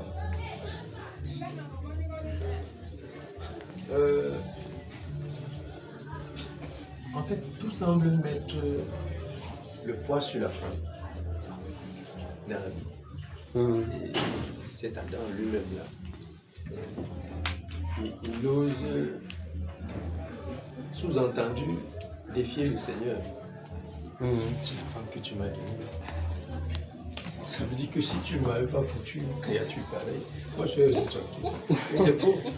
Ce n'est pas vrai du tout. Vous savez quelque chose? Attends, vous savez, quand Dieu donnait cette parole à l'homme, la femme n'était pas encore là. La femme n'était pas encore sortie. Quand Dieu donnait, voici, tu ne toucheras pas. Le jour où tu en mangeras, tu mourras. La femme n'était pas là. Je viens. Le jour où tu en mangeras, il connaît cette parole, non? C'était à perfection. N'est-ce pas? Maintenant, quand la femme sort maintenant, les deux sont dans la perfection. Parce que Adam, pendant ce moment, le péché n'était pas encore entré. Quand le diable vient maintenant séduire la femme, Adam, lui, maintenant, sachant que lui, il est en parfaite harmonie avec la femme, ils sont dans la perfection. Voilà, il est tombé, il a écouté sa femme. C'est pour ça que j'ai dit tout à l'heure que pourquoi le diable ne s'est pas tourné vers l'homme? Parce qu'il savait que l'homme est celui-là qui est mandaté pour donner ça. L'homme a reçu le mandat. Quand on te donne la parole, on te donne avec la puissance qui va avec. Voilà pourquoi la Bible, la parole, Jésus qui vient avec la parole, il avait ça en lui. Il dit que voici le prince du monde vient. Il n'a rien en moi. Vous comprenez un peu? Il n'a rien en moi. Et Jésus n'a pas failli. C'est pourquoi j'ai dit que Jésus qui est le second Adam, si le diable, sachant que voici celui à qui la parole a été donnée. La parole lui a été donnée avec ce pouvoir-là. Il va lui remettre, il va lui redonner la même chose. La parole n'avait pas été donnée à la femme. Donc elle n'était pas placée pour l'enseigner. La femme n'avait pas qualité pour enseigner la parole de Dieu à un animal, à quelqu'un d'autre. C'était donné à l'homme. Donc l'enseignement est donné à l'homme et non à la femme. Voilà, parce qu'elle a pris devant, elle a commencé à enseigner, le péché est entré. Voilà pourquoi la Bible me dit que par la femme, le péché est entré. N'est-ce pas? Mais elle deviendra mère, n'est-ce pas? Elle sera sauvée en deviendra mère. En devenant. Donc, pour dire quoi? Pour dire que si le diable, il le savait, ce n'est pas qu'une spéculation, n'est-ce pas? Il savait très bien que s'il part vers Adam, Adam va lui dire la même chose. Parce qu'il a reçu, c'est à lui que l'enseignement a été donné, et il a reçu l'autorité là. Et que maintenant, comme il part vers la femme, La femme, et regardons, allons même un peu là-bas. Allons dans Genèse là-bas.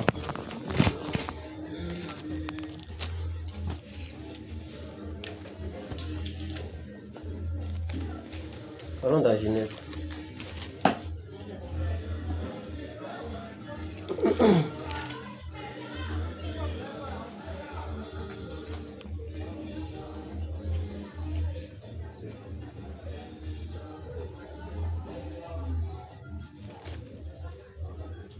Adam, Genèse 2.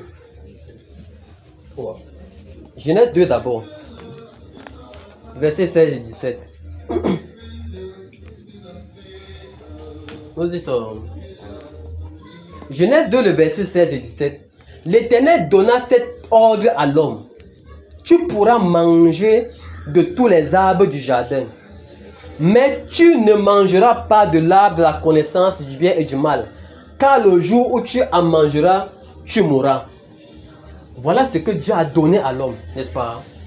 Amen. Voilà ce que Dieu a donné, les paroles que Dieu a données à l'homme.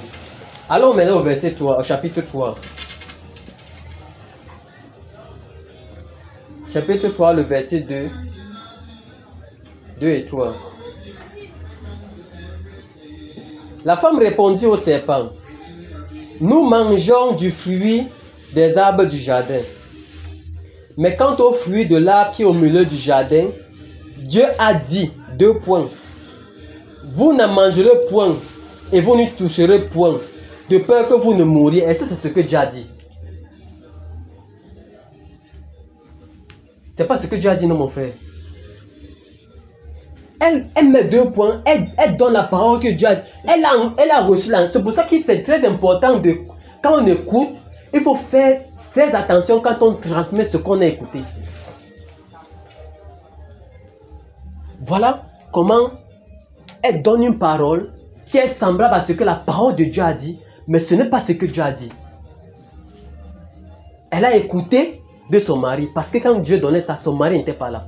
Donc Adam avait le pouvoir et toute l'autorité de refouler le diable. Et le diable savait que cette parole-là, ce n'est pas été donné à la femme. La femme n'a pas qualité de l'enseigner. Amen. Parce que ça ne lui a pas été donné.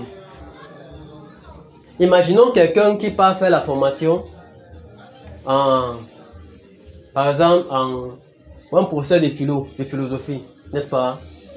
Un professeur qui il s'est formé en philosophie, les grands savants là. Et on est devant, on prend quelqu'un qui a fait ou bien management, et il y a un cours de philosophie. On peut prendre quelqu'un qui n'a pas eu la formation, à qui on n'a pas donné comment on appelle ça, l'attestation, qui n'a pas fait sa soutenance, qu'on a approuvé que non, désormais tu peux enseigner philosophie. Ce n'est pas lui qui est devant, c'est quelqu'un d'autre à qui on n'a pas donné cette autorité-là de venir devant. Il va enseigner des bêtises. Il va enseigner des bêtises. Non, c'est juste un parallèle que je prends pour dire que l'enseignement ici n'a pas été donné. C'est même pour ça que même l'apôtre Paul va revenir plus tard quand il dit qu'il ne permet pas à la femme d'enseigner. Parce que c'est la femme qui séduite s'est rendue coupable. Pourquoi il ne permet même pas à la femme d'enseigner? Parce qu'il renvoie même ça à l'enseignement au début, au commencement. Pour moi, c'est elle qui s'est rendue coupable. On ne peut pas spéculer que non, même s'il partait chez l'homme. L'homme a commencé à raisonner parce que le péché a entré. Avançons un peu, allons un peu au verset 22 là. Ok, allons-y alors. Fini d'abord, fini de verset 22. Ok. Chapitre 3.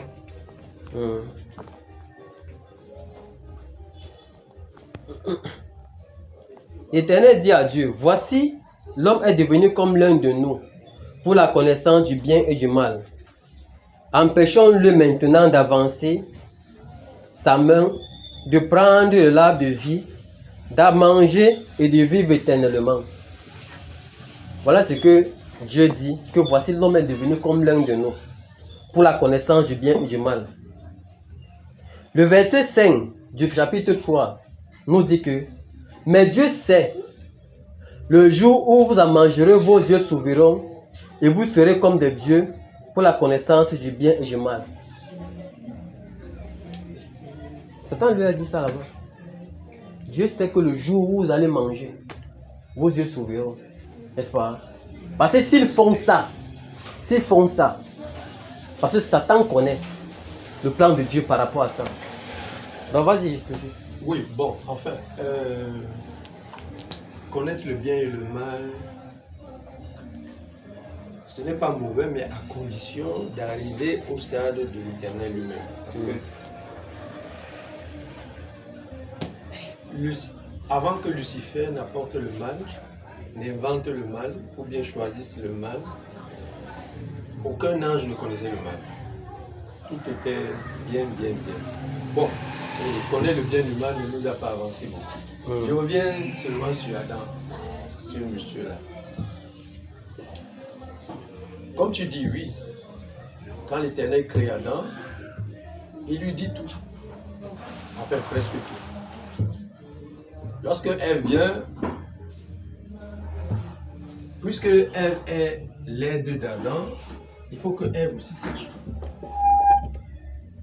C'est un peu comme une assistante de direction. Elle sait tout. Quand le chef a oublié, c'est elle qui lui dit, tu as un rendez-vous. Moi, je fais de la vidéo. Il y a les gens qui tournent les films, ils ont les assistants, la script girl. C'est elle qui dit au metteur en scène, tu avais dit hier que la scène, si, on va faire. Ah, d'accord. Donc, elle sait tout. Et n'oublions pas que tous les soirs, comme dit la Bible, comme à l'accoutumée, tous les soirs, l'Éternel revenait au jardin pour s'entretenir avec le couple. Bon, tu es en train de répondre à la question, ou bien tu es en train de répondre à ta question que tu as posée, ou bien. Parce que je vois que là, maintenant, tu as posé une question. Je ne sais pas si c'était pour comprendre la question, mais là, tu es plutôt déjà en train d'enseigner sur ce que, la question que tu as posée. Non, je suis en train d'argumenter pour dire que Adam est vraiment, c'est pas elle qui l'a conduit à l'erreur. Pour dire que lui-même attendait le coup. Non, je peux peux pas accepter ça. Oui, laisse-moi parler. Laisse-moi parler. Je n'ai pas dit que... De quel chapitre? Chapitre 3, le verset 6. Alors la femme dit que le fruit de l'arbre était bon à manger, agréable aux yeux. Après avoir échangé avec le diable, maintenant on vient nous dire ici au verset 6 que la femme vit que l'arbre était bon à manger, agréable à la vue, et qu'il était précieux pour ouvrir l'intelligence. Après la conversation avec le diable, oh, c'était comme ça avant. Elle savait que c'était pas bon. Maintenant, c'est nous qui faisons une supposition que peut-être elle lorgnait avant. C'est pas ce que la Bible me dit. On n'est pas, la parole, on ne va pas dans les suppositions avec la parole. On ne met même pas notre raisonnement avec la parole. On dit, quand je lis, voilà ce qui est donné. Je ne veux pas qu'on commence à enseigner quelque chose au contraire. Sinon, voilà ce qui est donné. La femme vit que l'arbre était bon à manger, agréable à la vue, et qu'il était précieux pour ouvrir l'intelligence. Et elle prit de son fruit et elle en mangea. Voilà ce que le diable a sémé dans son esprit. S'aimer la convoitise. Comment pour lui faire voir l'arbre autrement. Et quand on commence à voir l'arbre autrement, la convoitise entre et le péché entre. Donc on peut pas maintenant spéculer que non, non. Nous savons que... Mais mon frère, nous savons que... Monsieur Bellard, ne discutons pas devant les... Nous n'empêchons pas comme si on est en train de discuter, faire dire des choses. En fait, moi je voulais dire que... La pas donner un enseignement à quelque chose. Pas à la femme. La faute incombe à l'homme. Ce que l'homme devrait dire au serpent, il pouvait lui dire à sa femme. Ce qu'il devait dire au serpent que non, la parole dit, il pouvait dire à sa femme, l'Éternel a dit non. Ça veut donc dire que lui-même, depuis, il se demandait pourquoi l'Éternel nous a refusé ça. Ce que tu comprends pas, monsieur Bella, c'est quoi? Revenons ici. Revenons ici un peu. Revenons un peu à... Non, ma fauté. C'est affaire de dire que c'est la femme, c'est la femme. Attends, tu dis? La fauté, la fauté. Et il dit, c'est la femme. Non, l'homme a fauté. Écoute, Dieu a donné les sanctions. Ce qu'on te fait comprendre, c'est que le péché entier par la femme. comprend que le péché est entré par la femme. Et maintenant, c'est pour ça que je dis que le péché est entré par sa femme. Maintenant, regardons les sanctions que Dieu donne aux deux. C'est que Dieu dit, verset 16, Dieu dit à la femme, j'augmenterai la souffrance de tes grossesses. Tu enfanteras avec douleur et tes désirs se porteront vers ton mari, mais il dominera sur toi. Verset 17, il dit à l'homme, puisque tu as écouté la voix de ta femme et que tu as mangé de l'arbre au sujet duquel je t'avais donné cet ordre, tu n'en mangeras point, le sort sera maudit. Ça veut dire que il a donné le tort à la femme, il a donné également à l'homme, n'est-ce pas? Mais ce qu'on veut faire comprendre ici, que c'est la femme qui a induit l'homme dans le péché. Tu comprends un peu, non? Donc si tu veux qu'on jusque-là, on va évoluer sur ça plus tard. C'est la femme qui a induit l'homme en péché, mais ce n'était pas la faute de la femme. Est-ce que tu veux pas comprendre? Parce qu'elle n'a pas été financée. Peut-être, bon, non, peut-être que celui qui n'a pas bien. La femme était très bien enseignée par l'Éternel lui-même. Tous les soirs, il venait. Mais c'est que les deux. Regardez, Lucifer a compris que les deux regardent cette affaire. C'est pour ça qu'il a interrogé la femme. Lucifer a compris. Il a compris quoi? Il a compris quoi? Que les deux regardaient cette affaire. C'est pas ce que la Bible dit. Attends, laisse. Monsieur Mbela, laisse. On va échanger de ça plus tard. Il ne faut pas que. Ne mettons pas la confusion. Ne mettons pas la confusion dans l'enseignement. Laissez. La femme connaissait déjà le péché qu'on disait qu'il combattait le fruit. Puisque l'homme et la femme ne connaissaient pas le péché, c'est le diable qui vient avec ça. Il vient avec une autre pensée, il vient avec une autre parole. Tu vois, c'est lui qui vient avec ça. Oh, ils étaient dans la perfection. Est-ce que les anges connaissaient le péché? Même Lucifer les a compris, le tien.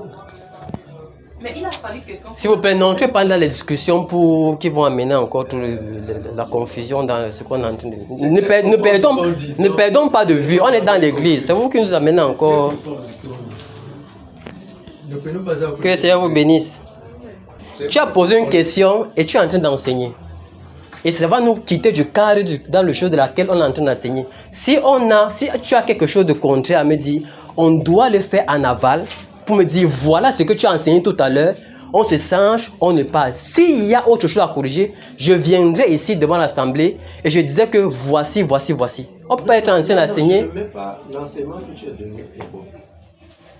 Comme tu as demandé s'il y a une question, c'est ça que j'ai posé celle-là. Non, tu as posé. Le problème c'est que, monsieur Mbela. Attends, je ne suis pas en train de dire que l'homme et la femme n'ont pas péché. Non, laissons un peu là-bas. Le problème c'est que. Un petit détail qui n'enlève pas que nous ne devons pas pécher. Le problème c'est que j'ai demandé c'est une question. Tu as posé la question et tu as répondu à la question sur ce que tu es encore en train d'enseigner par rapport à ça. Oh, j'étais sur une ligne. On est maintenant, ta question à faire, c'est qu'on est même sorti du cadre. On est maintenant plus ailleurs. Oh, c'était juste une image. Je voulais juste transiter là-bas pour revenir à ce qui concerne l'église. Je prenais un parallèle entre la femme, le diable est passé par la femme pour faire tomber Jésus, mais il passe aussi par l'église, n'est-ce pas là, pour faire tomber l'église. Il a raté avec Jésus, maintenant il a attaqué l'église. C'était le parallèle. Maintenant, au lieu de poser une question, tu te mets plutôt encore à enseigner. Non, c'est pas bon. Dans l'église, il ne faut pas que le prédicateur qui est devant, un autre prédicateur assis et il est en train de prêcher ce qui est contraire à ce que l'autre est en train de dire. Non, c'est pas bon dans l'église, ça c'est le désordre. Maintenant, s'il y a quelque chose de nouveau, on va s'asseoir plus tard, ailleurs, tu vas dire, voici ceci, on enseigne ceci, on s'assoit, on échange. Et s'il y a quelque chose à corriger, c'est moi qui viendrai ici corriger ça. Il faut qu'on soit ordonné. Bon, je ne voulais pas enseigner le contraire, je présente des questions. Je ne voulais vraiment pas enseigner le contraire. Je ne peux pas enseigner le contraire de la parole. Moi-même, j'y suis. Non, plus, sauf qu'il y a des choses sur lesquelles on ne s'entend pas par rapport à ce point-là. Et il faut qu'on corrige ça. Calme-toi, je présente des excuses. Amen. Que le Seigneur te bénisse. Toi, pareillement. Que le Seigneur vous bénisse. Amen. Faut pas qu'on trouble le peuple, non. Amen. Faut faut pas qu'on trouble le peuple. S'il y a des contradictions, s'il y a des choses que tu trouves qu'ils ne sont pas... Aucune contradiction. Si tu trouves qu'il y a des choses qui ne sont pas dites, on va s'asseoir plus tard et on va échanger. On ne peut pas faire ça ici, non? Amen. On ne peut pas être là en train de... C'est pas normal, c'est pas bon. Hein? C'est même pas bien séant, non? Dans l'église. Que le Seigneur vous bénisse. Amen. Que le Seigneur vous bénisse.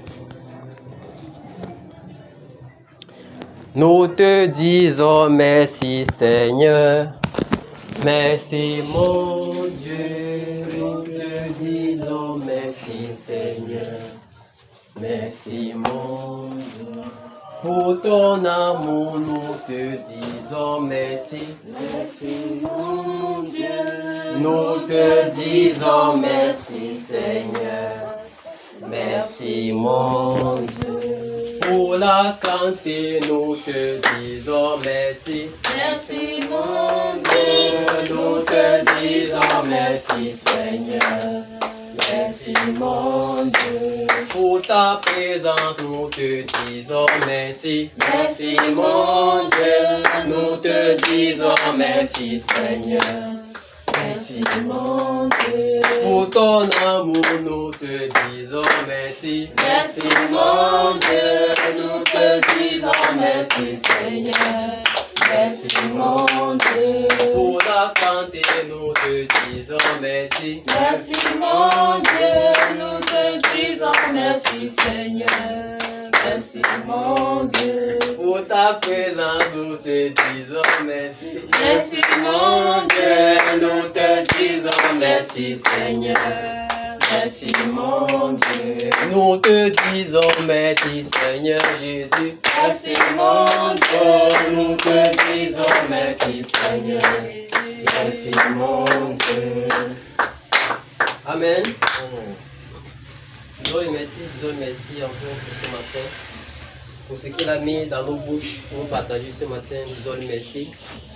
Nous savons que rien n'est sorti au hasard et tout ce qui est sorti, c'est par sa grâce. Amen. Disons-lui merci pour ce matin encore, pour ce que nous avons écouté. Disons-lui merci.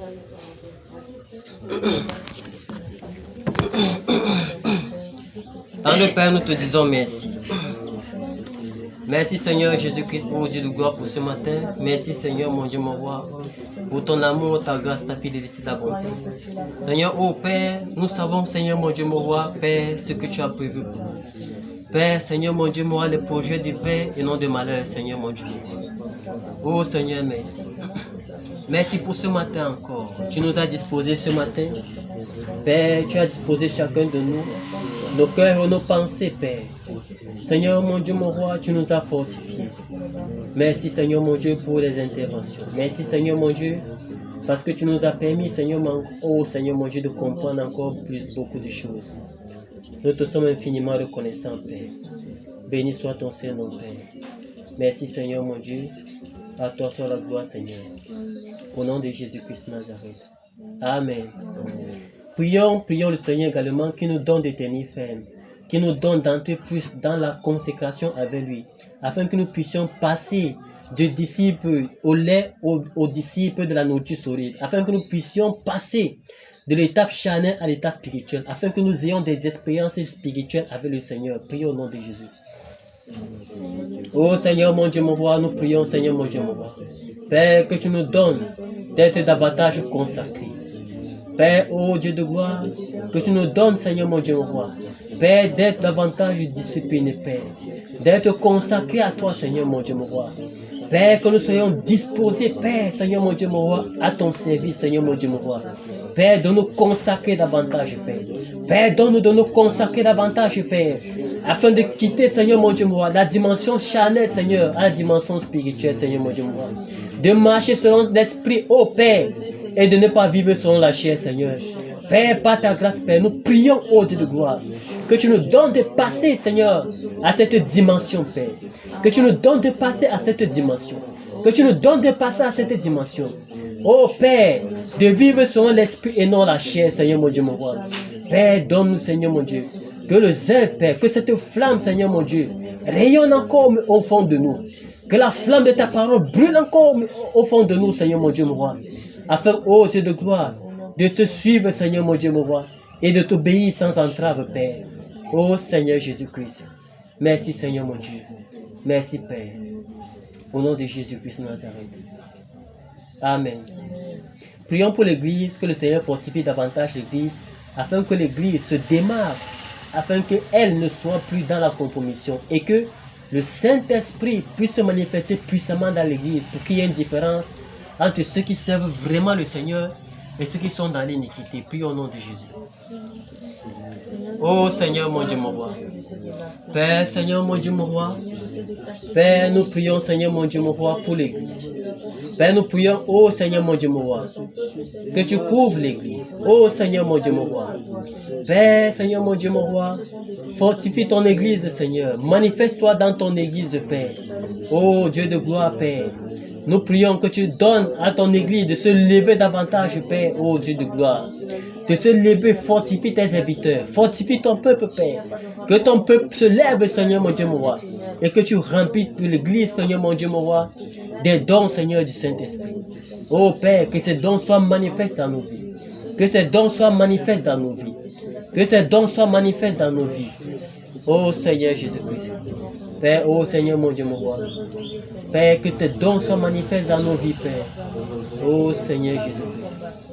Père, donne-nous, oh Dieu de gloire. Père, donne-nous, Seigneur mon Dieu, mon roi. Donne-nous, Seigneur mon Dieu, mon roi. Père, donne à ton Église, Seigneur, d'être puissamment fortifié. D'être puissamment fortifié, Père. D'être puissamment fortifié, Père.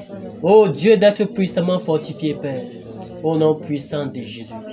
Père, Seigneur mon Dieu, mon roi. Père, donne-nous, Seigneur mon Dieu, de demeurer attachés. De demeurer attachés, Père. De demeurer attachés, Père, davantage. Au nom puissant de Jésus. Au nom puissant de Jésus. Amen. Tant de Père, merci. Merci encore pour ce matin. Merci, ô Dieu de gloire, de nous avoir permis, Seigneur mon Dieu, mon roi, d'être autour de ta parole encore en ce dimanche. Nous te sommes infiniment reconnaissants, Seigneur mon Dieu, et nous savons que tu as fait ton œuvre dans nos vies au nom de Jésus. Père, donne-nous d'être encore puissamment fortifiés, puissamment remplis, Seigneur mon Dieu, mon roi, afin de faire obstacle aux yeux de l'ennemi au nom de Jésus.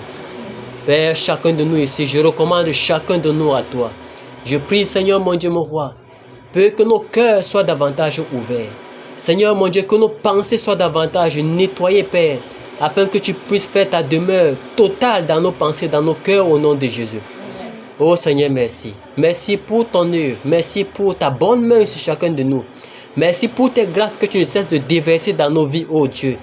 Seigneur, je te recommande chacun de nous. Donne-nous, Seigneur mon Dieu, mon roi, d'aller en paix, Seigneur, et que tout obstacle sur notre chemin soit ôté au nom de Jésus. Père, prends total contrôle de la suite des temps, et que ton nom soit davantage glorifié dans nos vies, qu'au travers de nous, qu'on te voit et non nous-mêmes, Seigneur, au nom de Jésus-Christ de Nazareth. Amen. Amen. Amen. Que le Seigneur vous bénisse. Bienvenue à sa sainte présence. Bienvenue à sa sainte présence.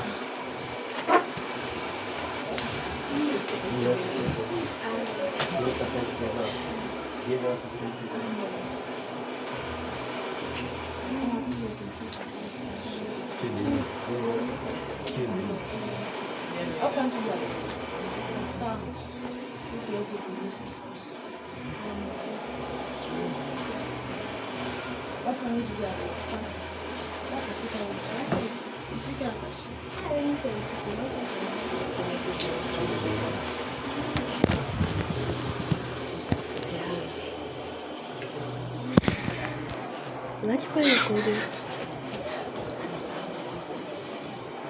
What kind of content is it?